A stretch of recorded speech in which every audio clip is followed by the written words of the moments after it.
There we go. No, you have to say it.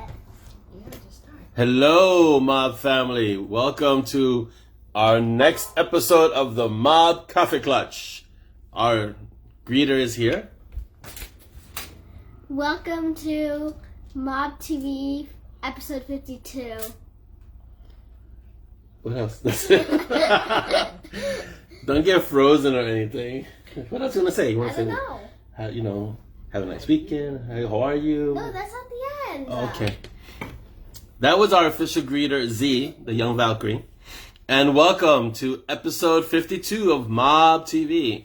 Let's see who's here. I see Awesome Dan. I see Davina. I see Jeanette in the middle of the night on her end. I see Mel. Let's see. Craig. El Assassin. Yes. Villain, how are you? Welcome, everyone.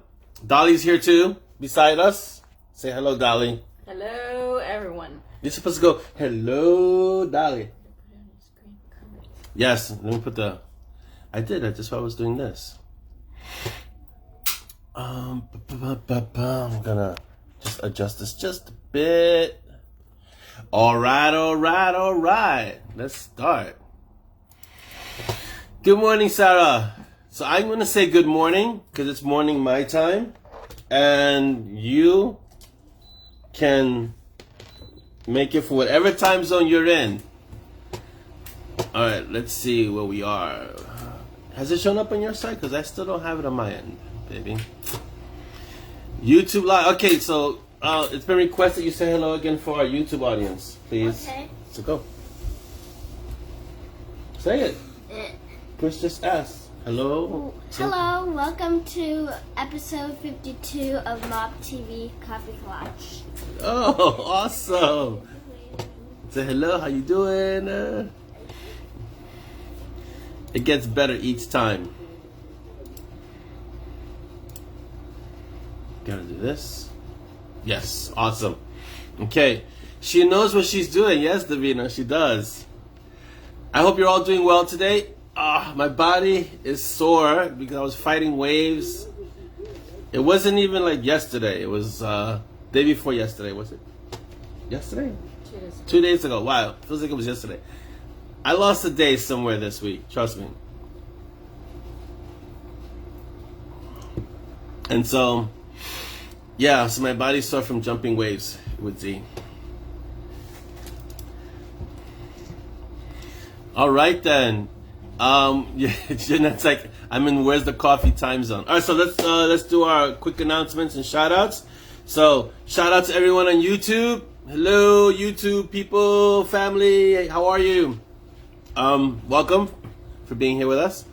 Let's see what else we got. Okay. Don't forget that if you're on YouTube or you find us on YouTube, go to Bitten Peaches on YouTube. I think it's Bitten Peaches or Bitten Peaches Storyteller, and like, subscribe, and share. So after you subscribe, there's a little bell. Hit the little bell, and you'll find out anytime we have a show. We're also on Instagram at Bitten Peaches. I didn't put any posts this week. I was giving it a little bit of a rest, but I'll keep posting regularly. So find us on Instagram at Bitten Peaches. Let's see, ZAZZLE. Are we gonna get any new ZAZZLE swag soon? I'm talking to our ZAZZLE director, who's beside me. Any new ZAZZLE swag coming? Yes, I'm told yes. Good. So go to ZAZZLE. Our store is M&S. Not the letters M&S, but the word EMANDES. But they represent M&S, Monty and Strong. So go to ZAZZLE. Hello, Joe. Hello, Laura. I'm going to be saying hello in between. Yes, Wave Rider, Dan. We have a new patron, right? Patron? That's the way we say it? Patron? Our new Patreon supporter, patron. Thank you, Jacob Anderson, for supporting us on Patreon. Awesome. Let's see. It's the beginning of July, so I am scheduled to write a newsletter. So I will pull one out this month. I always say that, and somehow the weeks get by. But I definitely will put out a newsletter because there's a lot of things happening. We're on BookBub, so follow me on BookBub. And we still need people on Binge Books? We still need people on Binge Books. So go to Binge Books, find me, join, and add your reviews, please. So yes. All right, so we'll carry on as we go through this. So how are you today? It's we're in the middle of, it feels just like summer. So Thursday and today, yesterday and today, it's been, Wednesday was a really nice day. We had a great day on Wednesday. That's the day we went to the beach. And it was awesome. Yesterday was kind of it was overcast and rainy, and it started still raining. So let's see. Jeanette says she misses Peach's Instagram posts. Yeah, I have to put up some more posts for the posts on Instagram for sure. Dolly's putting up the links, so you can go. The amazing Dolly is putting on links for ZAZZLE to get yourself some swag, and on Bebo. We call it Bebo because it's binge books, but it's Bebo for us. Go to binge books and find me. Click on the link and follow and leave a review. Let's see. I like that. All right. Yeah, Matthew McCartney is gonna sue me if I go. All right. Let's start the Mob TV Cafe Clutch. Yeah. All right. So, as an update, we have our red shirt winner. I don't know if Kathy is here on the Mob TV. I don't think she's here right now, but if she is, she can say hello. Let's see. Davina wants to know what binge books is. Is it a social media? Is it a review site? It's not. No, it's a place where you find books to read. Basically, it's not social media. It's not like Facebook's. Binge books is basically a site designed to help readers find new books. So you just go there. You can find authors. I'm on there. John's on there. There's a lot of authors are already there, Davina. So you just go there. It's, how would you describe binge books? Like Amazon in a way? Huh? Oh, it's like Goodreads? Yeah, it's a little like Goodreads without the negativity, I think. So, how do you post reviews on binge books is being asked, Dolly. You join, you make an account. You join, you make an account. You go to the author page. Go to the author page of the book you want to review. I guess you leave a review there. Yes? Correct.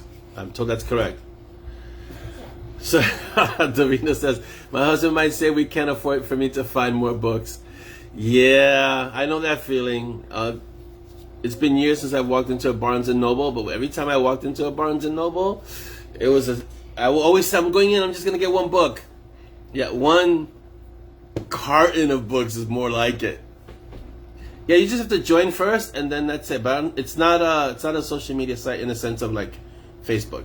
Jeanette says it's like Goodreads, but better. I know the people who created the program, which is why I'm part of it, and they're trying to make a very good experience for readers. So it seems I don't really frequent Goodreads too much because there's a lot of negativity on the site, for what I've seen. And on binge books, like I'll go on and I'll check out the authors and things like that. So yeah.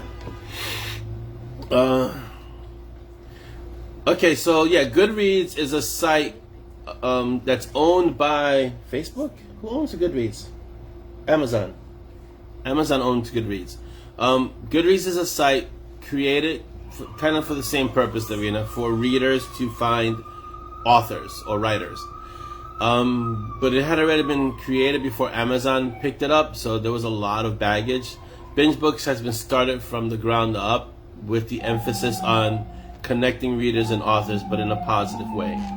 So it's been good so far. Yeah. I don't really go on. I know my stuff is on Goodreads, but I don't really go on Goodreads too much. There's no such thing as one book. Yeah. The Discworld. All of the books of the Discworld count as one book. How's that? Or Monty and Strong. I've been told, a reader told me that Monty and Strong, even though it's a series, is really just one book. I know Davina made mention of that too because the series hasn't ended. So it's an interesting perspective of seeing Monty Strong as one book or as one story, one very, very long story. So yes, yeah, and it's owned by Amazon. I don't leave reviews on Goodreads because authors really can't leave reviews on stuff because Amazon gets touchy about bias, and if you leave reviews as an author, it almost looks like you're doing a favor. If I leave a review for another author, it's almost like, am I expecting a review back on my stuff? So Amazon gets a little touchy about authors leaving reviews. They can flag your reviews and remove them. Yes, Lord of the Ring is one book, but Lord of the Ring was released initially as one book, and the publisher told Tolkien, you can't release this as one book, it's just too big, and they broke it up into 3 books. But it is one book. It is one book. And I think Mountain Strong, the whole series, could be one book. If you read it from Two Million Butterflies to Requiem, it could read as one long story. You just, just gonna have a little bit of space in between the books. Craig says, do not think of it as one book, think of it as TV episodes. Yeah, it could be episodic or serialized in a way also, for sure. Yeah. Like Mel, one book to rule them all. I don't know if Amazon is poisonous. What's the difference between poisonous and venomous? Poisonous is if it Poisonous goes to your bloodstream. And venomous goes where? Venomous goes into your body, into your... Yeah, I know there's a difference between poisonous and venomous. I don't know if Amazon is either. I know it's dangerous, especially when you want to get one book or one of anything. It's just so much there. Dolly's, I think, is looking up the difference between poisonous and venomous. All right, so let me give you some updates on the audiobooks. Requiem is going to go into production in August and should be out at the end of, I'm reading my notes here, end of September for Requiem. So that's pretty cool. Kevin does an amazing job. Those of you that listen to the audiobooks can attest to this. So... poisonous is what you touch or eat. Venomous is what's done by a creature. There you go. If it bites you and you die, it's venomous. Hello, Jasmine. Welcome. Not that you're venomous, Jasmine. We're just discussing between being venomous and being poisonous. So Dolly says, enemas is applied to organisms that bite or sting to inject their toxins. That sounds like enemas. So I'm not gonna, and whereas the term poisons applies to organisms that unload toxins when you eat them. There you go. Difference between venomous and poisonous. See, things you learn on the Mob TV Cafe Clutch. Davina says the problem with really big books is that they're very hard to read. My hands get tired. It's definitely positive with the Kindle, but I do like real books. I had that problem with a few books. Stephen King's The Stand, Terry Brooks' Sword of Shannara. They were just because I read those as books, not digital, not ebooks, and they're big, so it's like you're holding this tome, and so yeah, it could definitely be like that. Whose birthday is it today, Malcolm? Oh, is it Jasmine? Jasmine's birthday? If it's so, happy birthday. I'm pretty sure if I haven't said happy birthday, I'll say happy birthday. We don't really do birthday announcements in the mob because it's so big, but I always try to say happy birthday to those of you that know. I'll send a birthday wish to people privately. It's like, hey, happy birthday. We don't really do it in the mob too much. I know other rooms do it, but then we'd have to assign someone to do that because there's no way I'm going to do that for every birthday of every person. So, but happy birthday, Jasmine, and Dolly wishes you a happy birthday. Let's see what else we got. Oh, okay. Divine Intervention, which is the next Monty and Strong, should be done. It goes to final edits the end of August. So I'm figuring it'll be done by the end of August and should be out end of August or really, really early September. There's a little secret project that only very few people know about that's being worked on. That should be kind of mid-August. You guys will get a kick out of that project. I'm not gonna even say the name or make any allusions to it, nothing, because it's a secret project. But when it comes out, even the people that are gonna do the art for it, because there will be an art for it, they will be sworn to secrecy. So no one will know about this project until it comes out. But it comes out mid-August, and it promises to be a lot of fun because I'm having a lot of fun writing and reading it. Linda's watching from her supermarket. Awesome. Pick up some shopping for us too. Let's see. Davina says, my joint problems mean I can actually dislocate my fingers or wrists trying to hold a book that is too heavy. Real books can be dangerous in your case. Yeah, so I like Larry. Larry says, I'm on art and I take bribes. Yeah, okay. No bribes. No. It's gonna be a secret project. Trust me. It's gonna be. I mean, secret project within reason. Come on, it's us. So, but it'll be secret. You're gonna be sworn to secrecy, and I will know if you speak because the project is very specific. So we'll know if there are leaks. So yeah. Yeah. So speaking of like being sore, so I was in the beach on Wednesday. I didn't even go to the gym this morning because my body is like, sore. And I was telling Chris, I remember I used to go clubbing many eons ago. I would go clubbing all night. Right from the club, go to the beach and hang out at the beach all night, sleep in, stay at the beach all day in the waves and the sun, then go out clubbing the next night and be okay. Now I try that. You're gonna have to come visit me in the hospital. I'm wrecked from like a few hours of being at the beach. It's incredible. Let's see. Craig, hashtag secret keepers Instagram. Yes. Yeah. The reason we got on Kindle was because we were running out of space in the house for the books. It was just getting out of control. So it was one of the main reasons we got on Kindle. Malcolm says to Larry, I can see you getting blocked for I'm on the art and I take bribes. You got to be careful with what you say now because Facebook is picking up on certain, the algorithms are picking up on certain words. False leaks are definitely okay. They're called red herrings. Definitely, Larry. Sure. You can definitely do that, LD.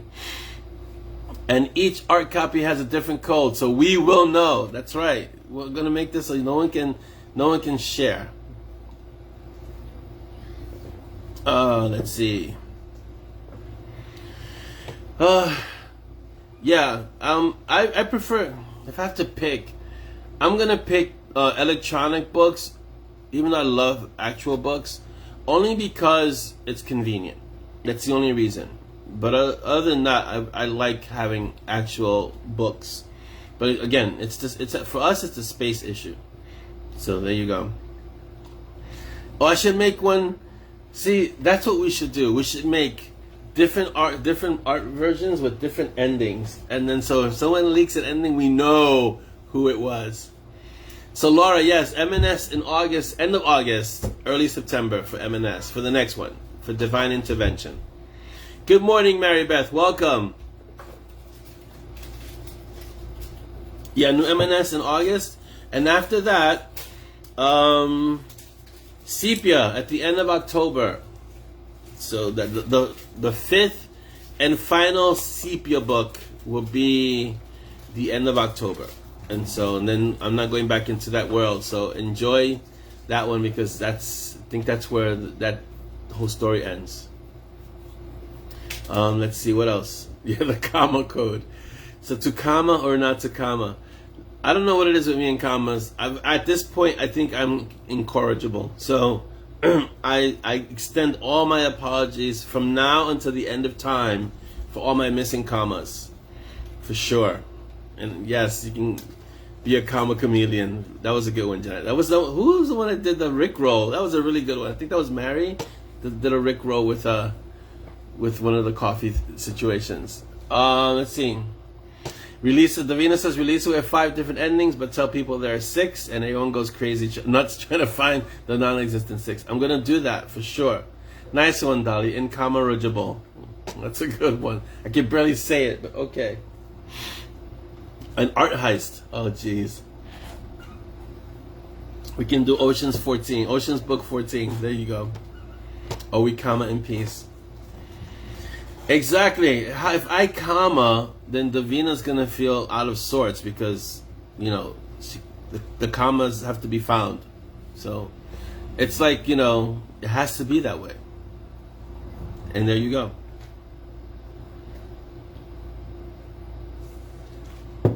So how are you guys doing? I mean, how's everything going? It feels so long. It's really interesting because it feels so long in between the mob episodes. It feels so long, and at the same time, it feels like this was just a few days ago, our last mob TV. So how are you all doing since our last get together of mob TV?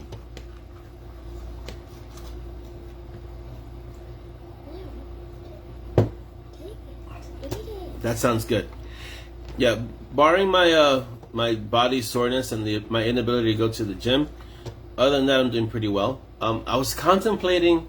I saw a picture of myself earlier today. I was pointing it out to Dolly of not having the beard. I might go back to the smooth look again. We'll see. It's a little bit of maintenance, but we'll see. Let's see. Davina says, "Nah, my nemesis on that is a guy called Adam. He's my DM, and Carla has to read his things for me to protect my fragile mind from his spelling." Yeah, one thing I try to always get is spelling. I may miss commas and apostrophes, but I do try to make sure the spelling is correct, unless it's a word I'm creating. Is there going to be a booster for COVID? My second shot is on July 14th, which is the day before my KDP interview. And Dolly's like, "You need to move the date." And I know she makes perfect sense, because she usually does when it comes to things like this. But I don't want to put the shot off too far.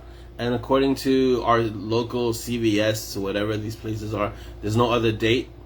So I'm going to get the shot on the 14th and hopefully not get any crazy side effects, so I can do my interview on the 15th with Amazon KDP. But if I get crazy side effects, I will still do the interview, and I'll be deranged and delirious. I'll be like, it'll be a KDP interview for all time. Who wrote the Vampire Files, Heather? And welcome. Good morning. Yeah, my second job is next week, the 14th. Jeanette. Hi, Lynn. Welcome. Oh, I see. There's a booster for flu season. Okay. But Craig is here, not in the UK. So, Craig, there's a booster. You need to take a booster also?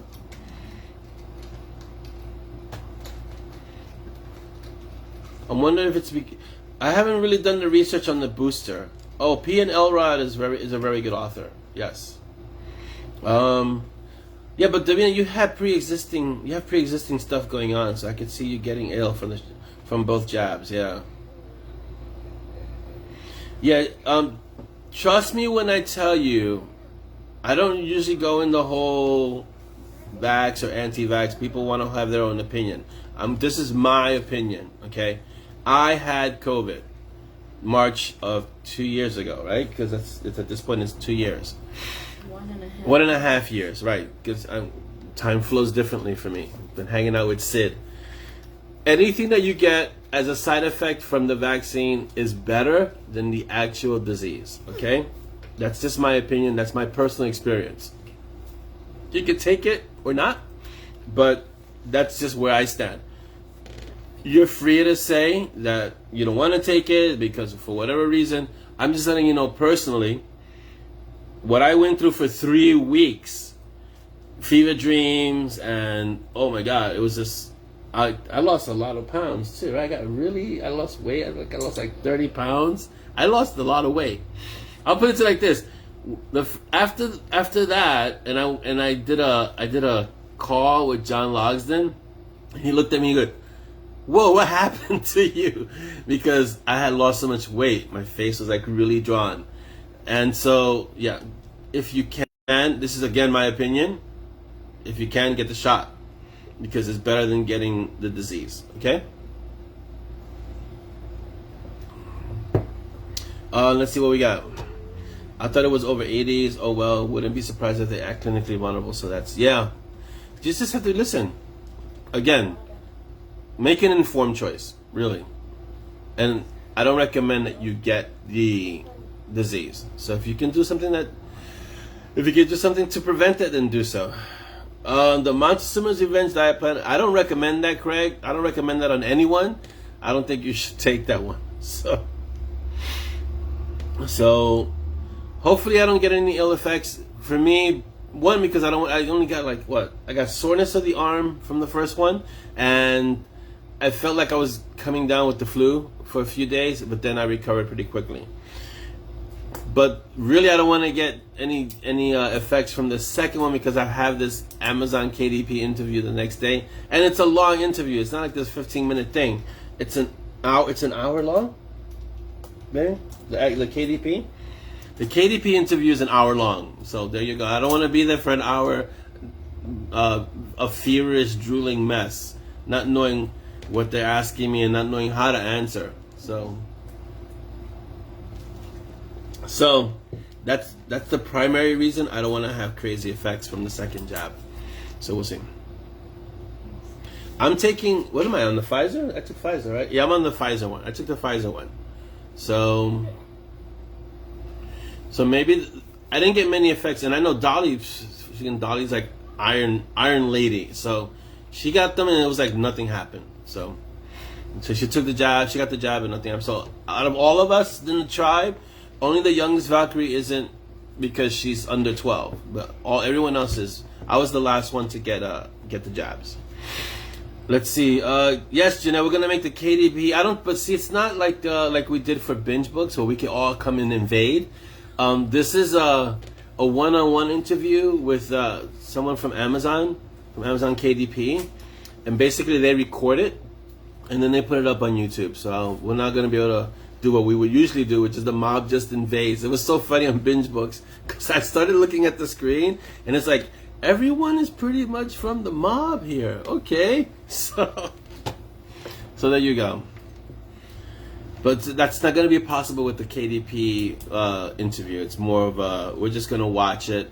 I'm just going to get interviewed, and then they'll put it up on YouTube, and I'll make sure that we can put it up. They'll give me a version that I can put up at the mob, and maybe we can put it up on our YouTube channel too. So let's see. I got most of the side effects from both jabs. Malcolm says prone and bedridden for days both times. Yeah, I can't do that. So I'll opt for just getting a sore arm. That's it. And then a fever. I don't mind the Friday. On Friday, if I'm wrecked, okay. But Wednesday, Thursday, I gotta be okay. And again, no real side effects from most of you. Yeah, Chris, our resident technomancer, is letting us know KDP is a recorded video only. So there's not going to be any, it's not what we're used to, which is our active participation like what we do here. It's recorded, and then we'll be able to look at it afterwards. But I'll make sure to shout out the mob I'm going to make sure I shout out the mob in the interview. So that'll be fun. Yeah, I had fever dreams, Davina, during COVID. So I'll take the shot being sore for a day or two and fevers over what I went through with that. Yeah, I mean, if it could be a mob interactive experience, that would be awesome. But I don't think KDP is equipped to deal with it that way. I don't think they want to hold their interviews that way. I think they want to have a different kind of interview where it's like you go on a one-on-one kind of thing, like what Chris is saying. It's a one-on-one thing. They will read questions that I think you can submit. So if you can submit it, if you register, you can submit questions and they'll read it, because they will allow that. But they won't allow active or interactive participation. So no derailing, basically. Yes, which the mob will definitely do, which is okay, because that's the way we do it. So submit your questions, they'll read your questions, and then I'll answer them. So yeah. Right, it's like a masterclass. Yes, the masterclass is basically you sit there and you listen to the instructor. I've been taking a masterclass recently with N.K. Jemisin. She's really good. And Margaret Atwood, also really good. I took the one with Neil Gaiman. And there were a few others, David Baldacci. Mostly writers. But there are a few awesome masterclasses. One with Gordon Ramsay. And that one was fun to watch because they go through a whole bunch of craziness. Derailing is fun. But I don't think, Jasmine says derailing is fun, but I don't think Amazon would be okay with derailing it. All right, who has to go?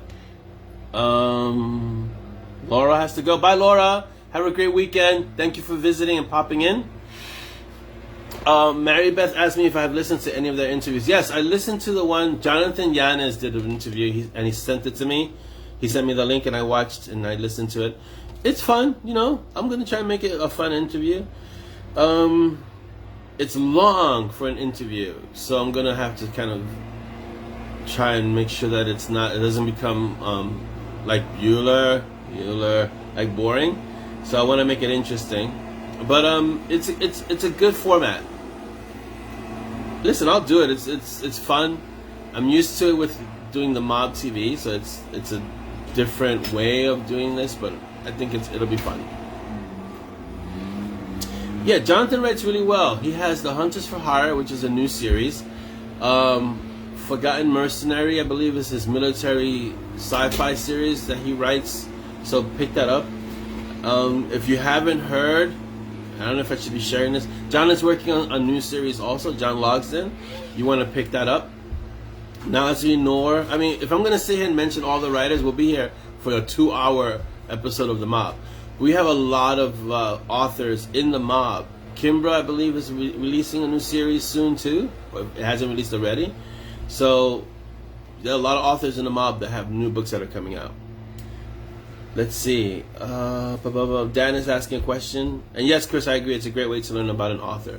Dan is asking a question. Here's one for everyone. Do you have a particular favorite scene from an M&S book? Short. Mine was Nana's Phoenix Fist scene. Yeah. But that has now been knocked off its perch. What knocked it off its perch, Dan? Yeah, I know Jonathan personally, Giannis. He's a great person and he's a really good writer. So, yeah. Yeah, The Alchemist Heir. Right. So, Kimbra has released a new series. Pick that up. So, yeah. Chris says we can do a Zoom FB Live special show with all the authors in the group. That would be an awesome show. It would have to be long, too. Because authors have been known to talk. Just saying. Just putting that out there. And a 2-hour mob episode would be a bad thing because, Cynthia, it wouldn't. It's a matter of bandwidth and uploading because we have to upload this to YouTube and, yeah, it gets kind of hinky. The Reckoning. Yeah, the Brady Bunch of Stirrers is what it would be. So, Dan, which scene knocked off Nana's Phoenix Fist? That's what I'd like to know. Yes. All right, so Kimbra's book is out the 13th. John is working on... So, okay, speaking of secret projects, John is working on a secret project, and I can't tell you anything about it, but when he releases it, you're going to have a lot of fun. It's an awesome book. I got a sneak peek, and I told him to stop everything else that he was doing and write that story. So you're going to have a lot of fun. Get ready for that one because John is, yeah, he's writing a really fun book. My most memorable scene is when Peaches goes XL and basically says he has to dumb down his... That's a really good scene, yeah. Shoot It Harder was what grabbed me by the feels. That's really early on. That's Tune Yards and Butterflies. I'm trying to see if what my most favorites... It's hard to pick one.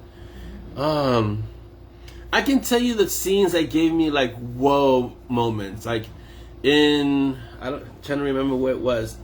When Michiko makes an entrance after they think that she's dead, and she comes in, she was strung up.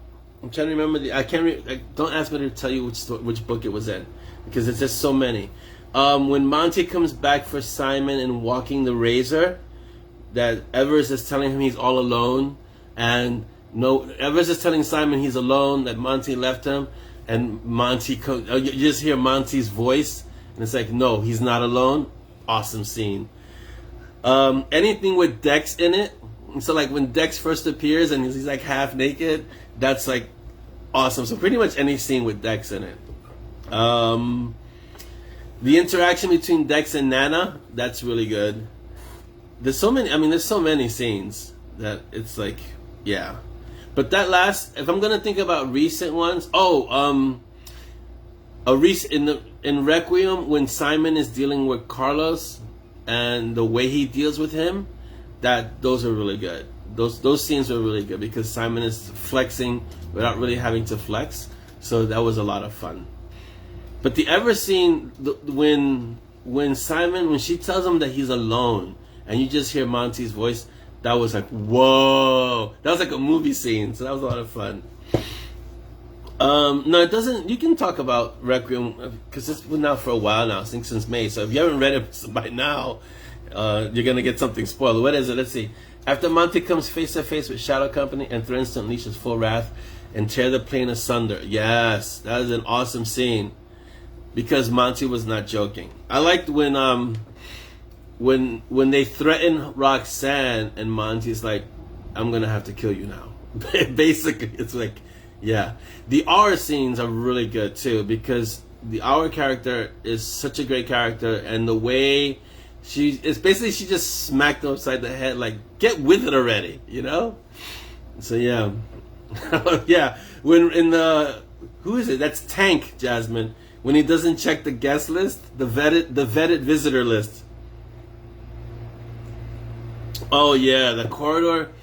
See, okay, when Peaches is killed, any scene where Peaches appears to have a demise is dangerous for me because, yeah, the mob reacted badly to that scene. But that time, let's see, the first time is when he got launched into the Thames, right? Into the Thames.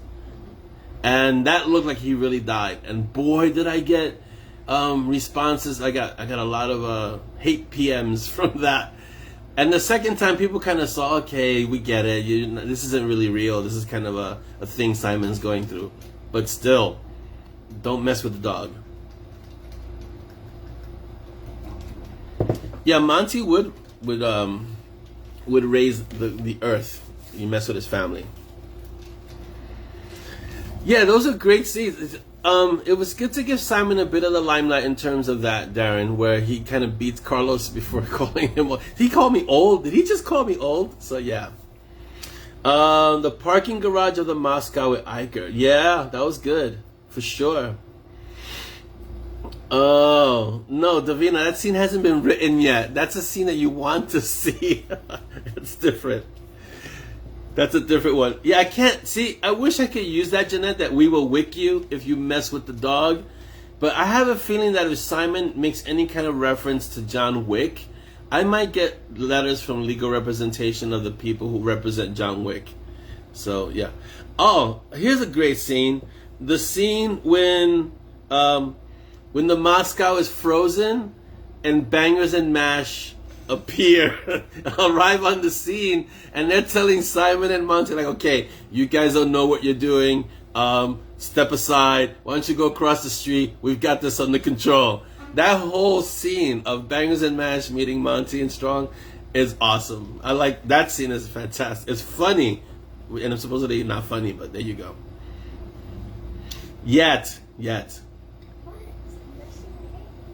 Although Simon and Dex face-off was really good, I had to make sure that it was believable. And Dex is really, I haven't really shown, I've alluded to how powerful Dex really is, but I really wanted to kind of give him a little bit of room so that Simon can see really how powerful he is.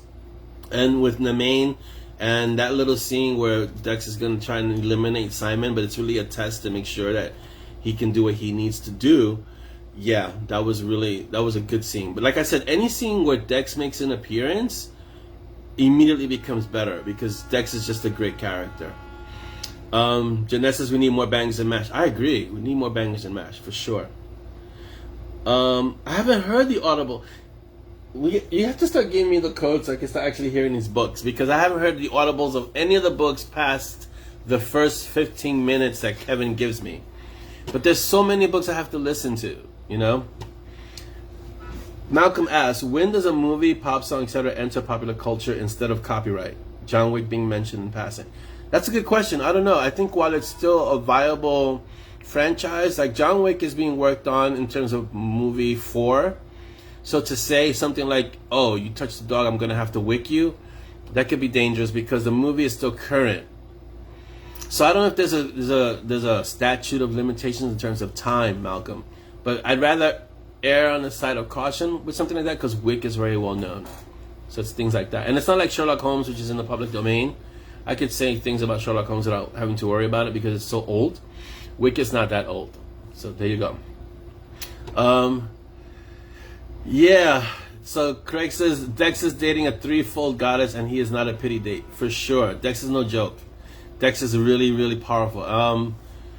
Let's see, when do you start seeing Dex really cut loose? Probably around book 19, book 20. That's when Dex, things start really getting end game dangerous. Asking me to narrow down a favorite scene is like asking which child is my. It's true. There's so many, and sometimes I'll read. What was I doing? I was doing some research for one of the books. Oh, I was doing some research for Divine Intervention, and for Divine Intervention, Master Yacht is in it, right? You guys have seen the snippet. So I was reading Wander because Yacht makes these appearances, but he hasn't really been in any one story for long, except for No God is Safe, I think, or What is it? No, the War Mage. That's what your yacht really is featured. That's when you first see yacht.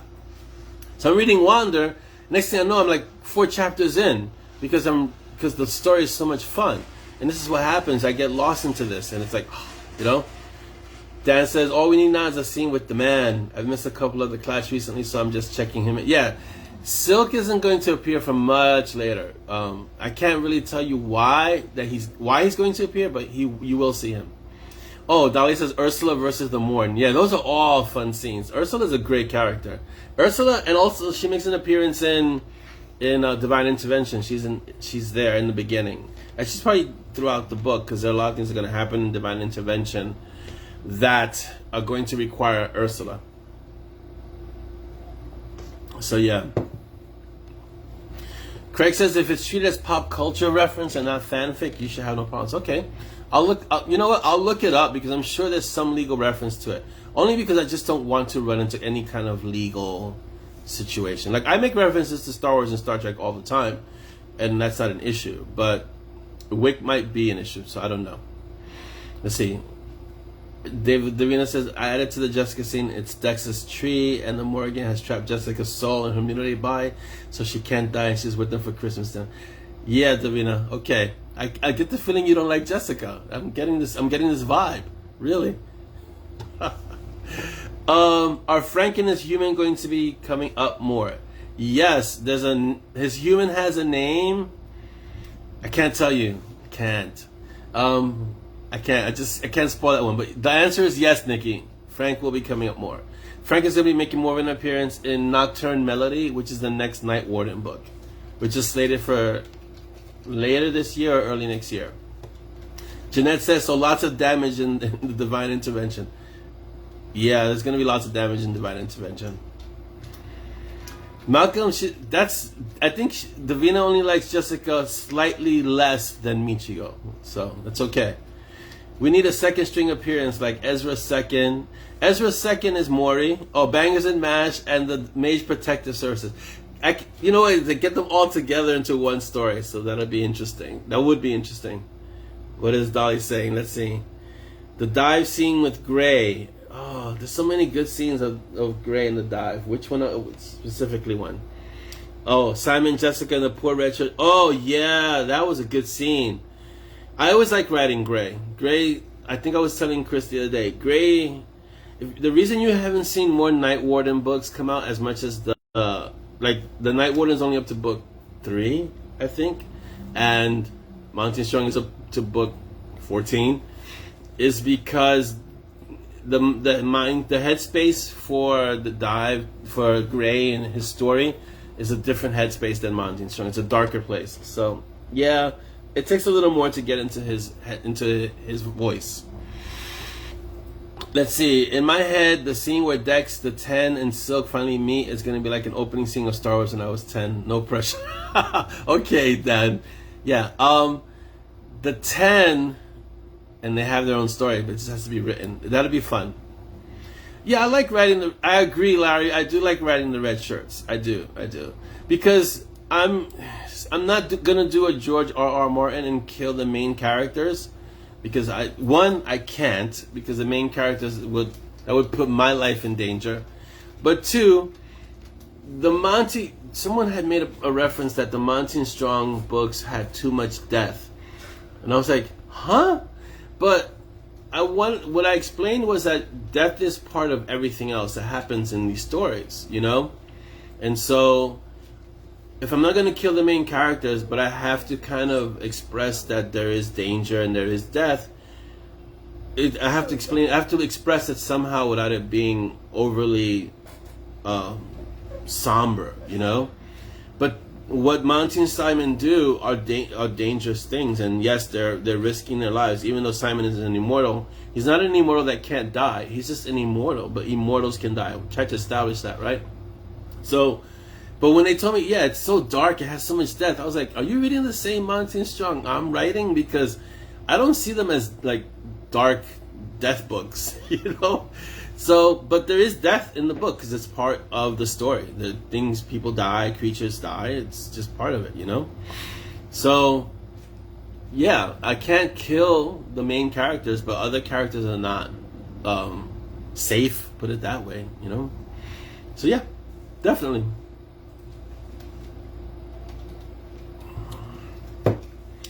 Yeah, I can't use the Imperial March. It would be awesome if I could. If I could use the Imperial March, I'll find a way that to put that into the story where they're walking in. But the reason Dex isn't part of the 10, even though he's an unofficial member of the 10, is that he's just too strong. He's just too powerful. And I think he would attract the wrong kind of attention. The 10 are already dangerous. Adding Dex to that mix would it's called cataclysmic. So yeah, I don't see them as dark or death, Chris. But some people, you know, everybody has a different perspective, I guess, on the stories. People die. Everyone dies. Even gods can die. So there you go. There's death to buildings. There's death to monuments. I guess maybe if you wanna classify that as death, Monty and Strong classify that as renovation or redecoration or upgrades. You know, things like that. The 24 neck slashings and decapitations in the Rule of the Council. Yeah, but see, the Rule of the Council is a darker story, Dolly. So yes. And yes, I agree with Mel. Immortals can die. Ask the Highlander. There can only be one, as Simon tried to explain to Monty. The Grimm fairy tales are scary. I was looking at them. I think I told Dolly earlier on when the kids were little that we should read them the fairy tales. And then I picked up a volume. We have an old volume of the Grimm. I started reading them. I was like, that's just going to give them nightmares. I'm not reading this to the kids because they are scary. So yeah, no. Larry says the Monty and Strong Urban Development Squad. That's what the Damned was formed for, because they're the ones who deal with the cleanup of the Monty and Strong Urban Development Squad. Davina says, I don't think of them as particularly dark or death heavy. Although thinking about it, the number of blown up buildings, vehicles, etc. there is quite high. There is a quite high body count of unnamed characters. There is a high body count in the stories. It's just that, you know, what can I tell you? They leave disaster in their wake. They're making sure that, like Malcolm says, construction companies and remodelers are employed. Interior designers, don't forget, too, and architects. So, yeah. Exactly, Chris. Kidnapping kids, throwing them in an oven, that's not going to scare kids. We need that for them right before bedtime. Sure. Being eaten by wolves or things like that. Right. Oh, yes. The Light Council is going to make more of an appearance later on, because Honor is a really great character, but he's a lot like Ezra. I kind of have to use him in small doses because he's just really powerful. And so, yeah, I have to use him sparingly. But Honor and the Light Council are going to come into play because of what's happening with the Dark Council and Michigo and the Blood Rule. And if you read Iker, you'll realize that there's stuff happening in the Dark Council. There's a shakeup. So there's a lot of machinations happening behind the scenes that's going to force the hand of the Light Council. Later, you're going to see a lot more of Honor. And Honor's dangerous. I wouldn't say he's Dex level dangerous, but he can hold his own for sure. Yeah. Let's see, Dan says maybe there should be the Nana and Dex Detective Agency show M&S and Ramirez what real destruction looks like. Yeah, I don't think much would survive with a Nana and Dex Detective Agency.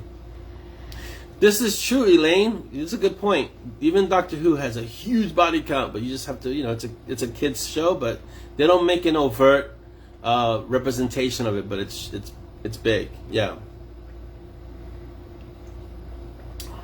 Exactly. It's the Dark Council, not the flowers and tea. Exactly. So let's see. Wow, it's already, oh my God, where did the time go? Jeez, I gotta start tackling the questions this week because we've got a lot of them. People are trying to give Audrey a run for her money, especially Malcolm.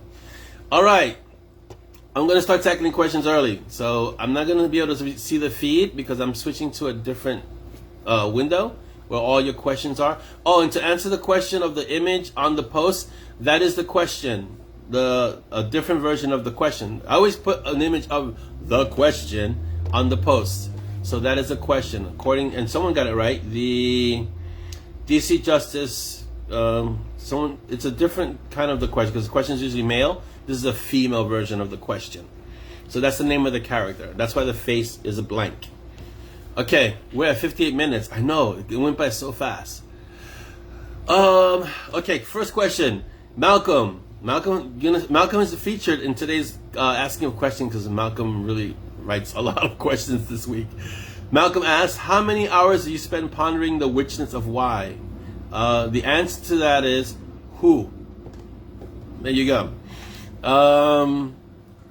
Next question. If one of your characters could be physically manifested in our world, who would you choose to meet? And let's see. No, banning Ezra as an answer. Yes, we can. If I meet Ezra, it's all over, right? So, wow. If I could manifest one of the characters, geez, that's a good question, Malcolm. I can't pick just one because there's so many of them that I'd want to meet. So aside from the obvious of Monty and Strong, because I'd want to meet them, I think the next would be Gray, for sure. I'd want to meet Gray. But then I'd also want to meet everyone from the Warriors of the Way. And yeah, I'm gonna say all of them. That's my answer, and I'm sticking to it. So there you go. Let's see, Malcolm again. Not that we will let you stop writing, but what would your perfect retirement look like? Be see. All the kids are grown and are well taken care of. They're all, set in their lives, and I'm somewhere where it's 70 degrees all year round, near a beach, and with internet access so I can keep writing. And I don't get hit by hurricanes every year. That would be ideal, an ideal retirement. And that way Dolly can have the beach all year round. Okay? Let's see. Hey Wendy, welcome! Manifest peaches. Well, that goes without saying. So that's, Larry says manifest peaches. Yeah, for sure. All right. Malcolm says, if everyone meets Ezra in the end, will Ezra meet Ezra? Oh, kidding. We'll be seeing more of Maury. You will be seeing more of Maury. Ezra can't meet Ezra because Ezra is the end. So, yeah. I'm not riding on a safari. I'm riding on a beach or somewhere near a beach, and I don't fish. So somewhere near a beach with a large body of water so the kids can visit and swim. And Dolly can have water nearby. She likes swimming. And the temperature has to be nice all year round. 75 to 80 max. Okay, here we go. Mel asks, Monty's order, is it named or an actual group, lodge, or order? It's the Golden Circle. So I don't know if you're asking something else, Mel. But Monty's order is the Golden Circle. That's where he trained. He's a battle mage trained at the Golden Circle. Audrey asks, Dolly, what book have you read more than once? And Orlando's don't count. Dolly? Jane Austen books and Terry Pratchett. Jane Austen books and Terry Pratchett. That's it? Okay, that's it. Audrey, Audrey, this is Audrey's second question. What is the most difficult aspect of working for yourself? In the beginning, it was being self-motivated to get things done. But right now, there's really no hard part of it because I'm so used to doing it. I've been working for myself since, late 20s, early 30s. Yeah, so I'm used to it by now. Yeah. So there's no real. I think the hardest part about that is, like Chris says, everything stops with you. So you can't pass the buck. You've got to be able to take responsibility for everything. So there you go. So I would think that's the hardest part of it. If you can't accept that you are where everything stops, you're gonna have trouble. So you have to understand that aspect of, in any endeavor, whether it's writing, because I'm writing, but we also have a publishing business, right? But I also had a sign business and other stuff, that I was my own business. I had a dojo with Dolly. So we had businesses. We've always had business. I've always had my own businesses. Since my late 20s, early 30s, I've worked for myself. So about 20 some odd years. So I'm used to it by now. Okay. Yes, as Jeanette says, looks like the question from DC Montoya. It looks like her. Yeah, it probably is her. This is referring to the image on the post about the event. Malcolm also asks, I can't find where it was asked before. Are we going to see more of Elias Pern own series? Yes, you will. Elias Pern Magical Protection Services. But that's not for a long time for now. But yes, it will help. It will happen, Malcolm, for sure. Malcolm asks if you've read Dr. Seuss, which is your favorite? Green Eggs and Ham. I used to read it to the kids every night. Green Eggs and Ham.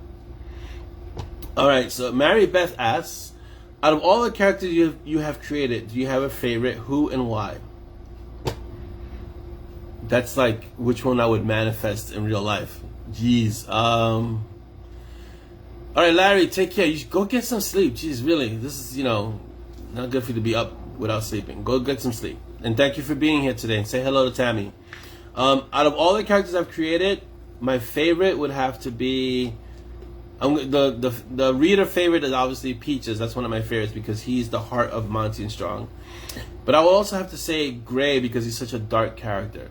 I love Monty and Strong, obviously, but Gray is the one that I feel the most affinity towards.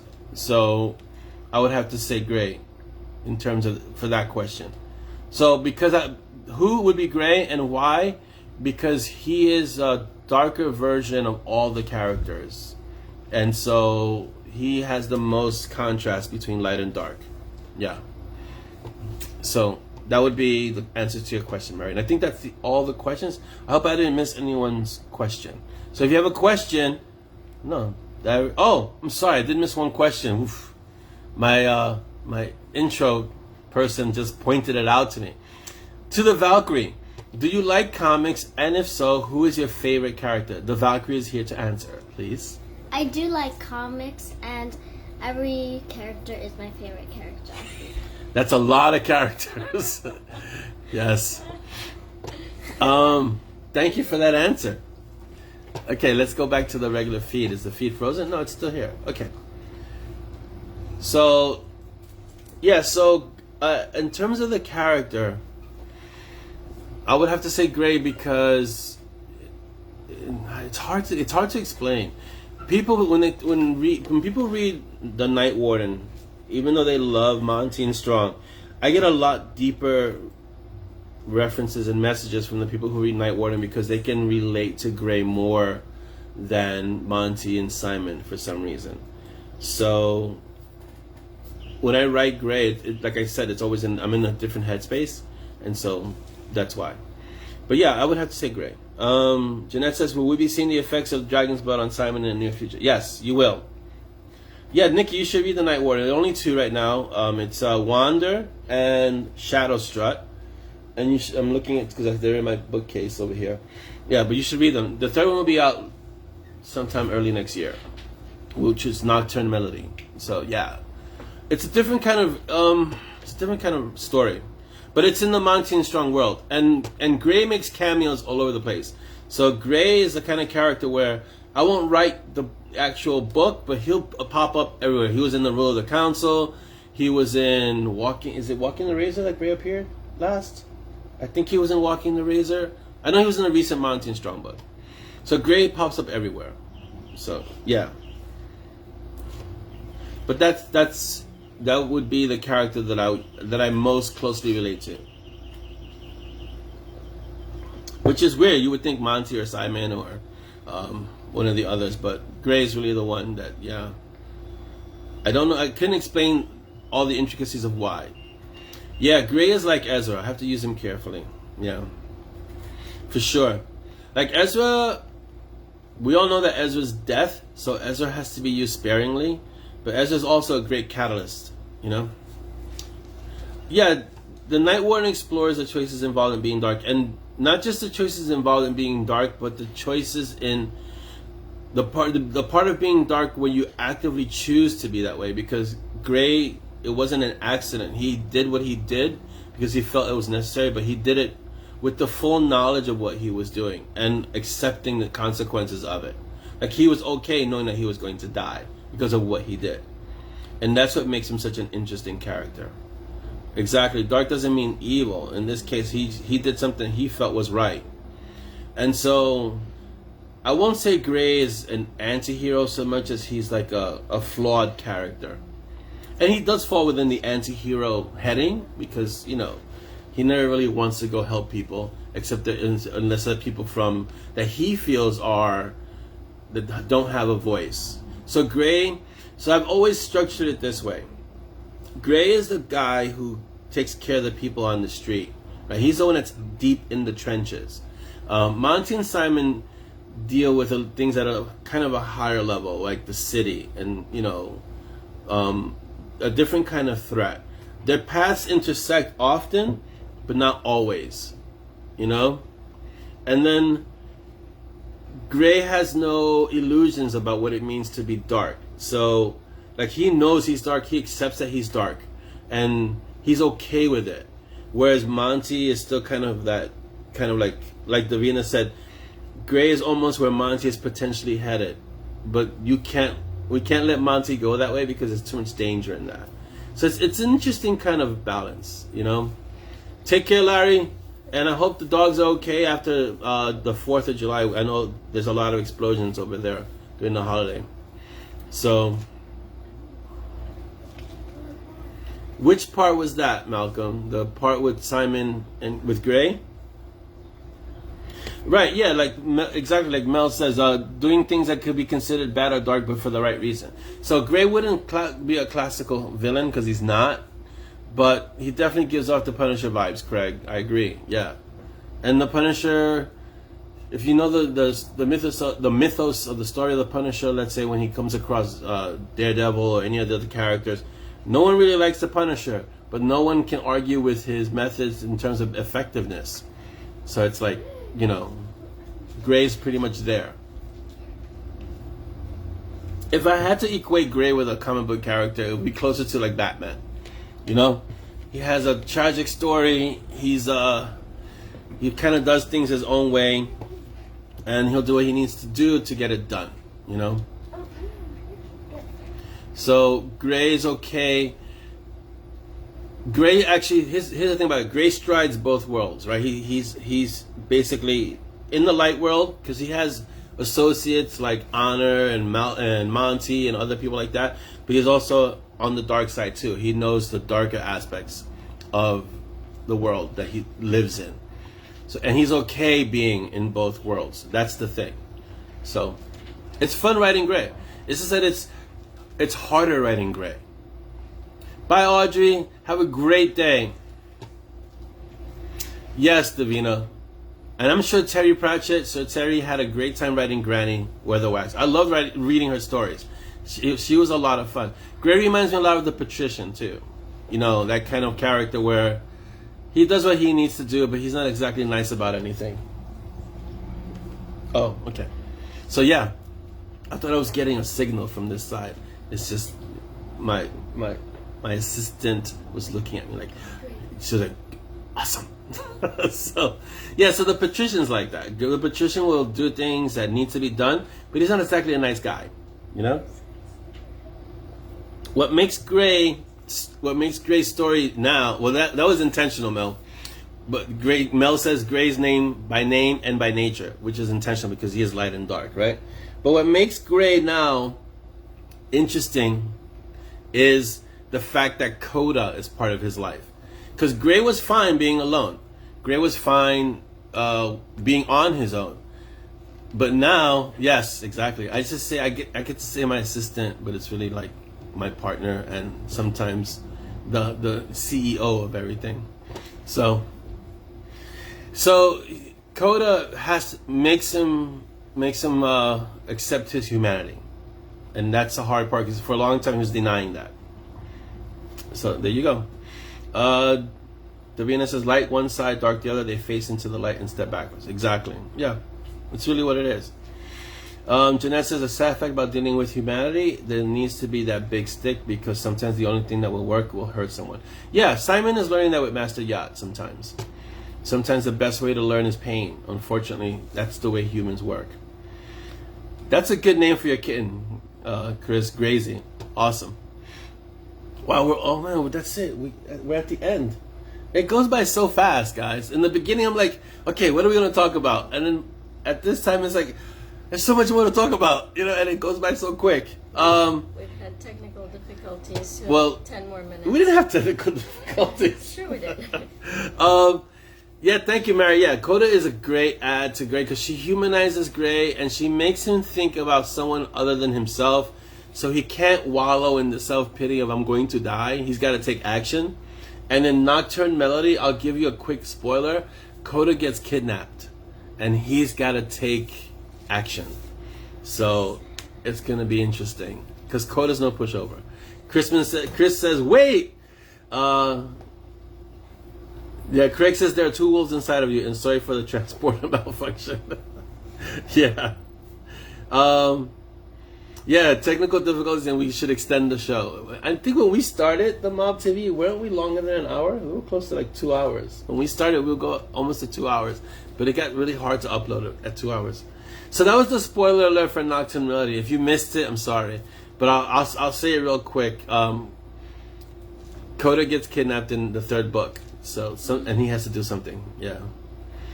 So, but I can't say any more than that because there's a lot that leads into that. So, I'm sorry you just lost your feed.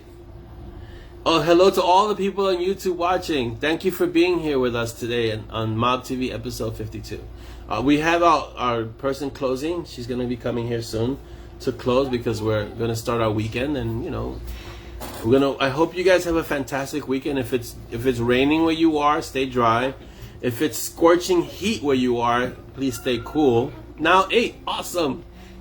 If it's scorching heat, please stay cool. I know, at least here in the U.S., it's been bad lately. You had some really record-breaking heat towards the west side of the country. So if you're in that area, hydrate and stay cool. We are still in the midst of a pandemic, even though there's a vaccine. So again, wear your mask, social distance, please take care of yourselves. Our closer is going to close out the show. Please close out the show. Goodbye. Have a good weekend. What episode has it been? Episode 52 Okay, and of Mob TV. awesome. What is it? The cafe what? The Coffee Clutch. Awesome. All right, guys. Have a great rest of the day, rest of your weekend. Another quick congratulations to Kathy for being our next red shirt. Great question, Jeanette, because that was it was so hard that we waited a week and no one could answer it, and then we had to put it out in the mob, the general mob, and then we got the answer. So that was a great question, Jeanette. So thank you for asking it. Congratulations to Kathy for answering it and becoming the next red shirt. And we got to inform Kathy that she's got to have to form the next question for the next red shirt. So again, thank you guys for being here. As always, it's awesome. I really wish one day, once we have Peaches Con, we can just hang out for like a day and just drink coffee and have great conversation and just hang out with each other. So as always, be uncommon. Bye guys.